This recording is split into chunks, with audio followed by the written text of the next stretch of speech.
you think that, so I don't want to get into, well, maybe we do, but I don't want to bring up too much questions about Lambda and GPT-3, because I know you have views about those things.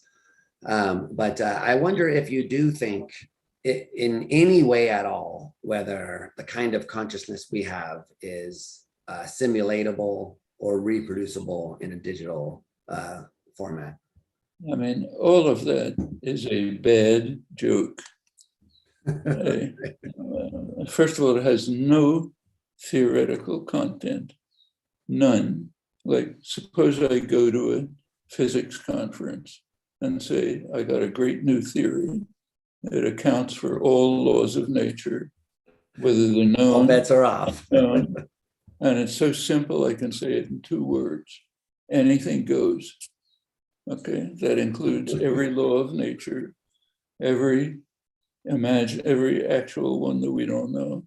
I don't get the Nobel Prize for that, because it also allows non-laws of nature.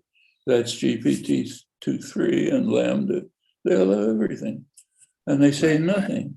What they say is, if you have a battery of supercomputers and 50 terabytes of data, and you run on it, you can find some superficial regularities in what you're looking at. Right. I mean, I'm supposed to be surprised about that. Yeah, I completely agree about that. Yeah, it's a joke, but I mean, it is somewhat a scary joke because it gives the illusion of a presence, but doesn't take much digging to see it's just an illusion, in my opinion. However, I was wondering if you think there's any sense in which it's possible that experience like ours could not be the result of deep learning or machine learning or whatever in our current phase of computer science we're digging at, but in principle, like is consciousness like ours possible in a digital environment, do you think? What's digital simulation? It's a theory. If a program, it's all a program. What the deep learning systems are doing is a program. Okay, it's not a computer, it's a program. What's a computer? What's a program? It's a theory. It's a theory written in a notation that a computer can implement. Beyond that, it's just a theory. So we ask the same questions as about any theory. Is it any good? Well, this theory is as good as anything goes. It's just nothing. It can pick up regularities in what it's looking at. If you give it impossible systems, impossible languages, for example, it'll do fine. It's like anything goes. I can find regularities in whatever I look at. In fact, I think about the only question you can ask about this is, does it have some side benefits in something else? Like, does it help develop live transcription, which I'm doing? Exactly. Well, okay, I like live transcription. I like bulldozers, but I don't confuse them with science. Right. So if we switched it, so forget about Lambda, because that's an artificial system. We sort of understand how it works. But let's take your auditory cortex. If we were able to take your auditory cortex and replace it with a digital artificial cortex, which performed all the same functions, wink, wink, if that's possible, that the biological neurons performed. And we're somehow able to implement and integrate that with the rest of your biological brain, would you expect that you would have auditory experience as usual, or do you think that the lack of the biological material would have some impact?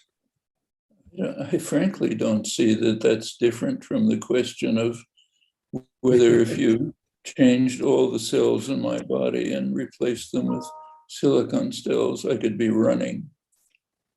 You want to call that running? Okay. Don't want to call it running?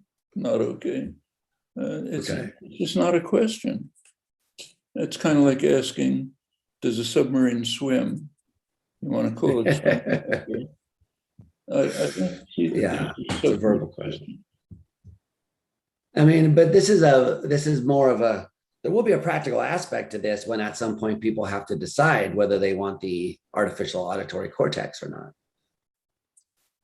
Look, I don't hear very well, as you can tell. Suppose my basilar membrane could be replaced by something made up of, some kind of materials and have it implanted.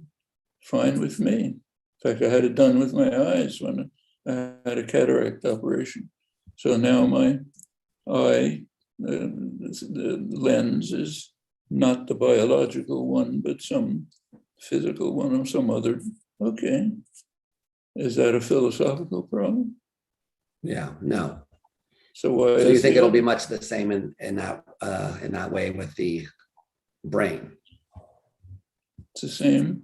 We have this mystical view that mental activities have to be dealt with differently than the rest of the world. I think Locke was right. We shouldn't. He had God. We don't have God, but we can make the same statement. It's just other ways in which organized matter behaves. Let's find out what they are. And if a cell made out of silicon behaves the same way, okay.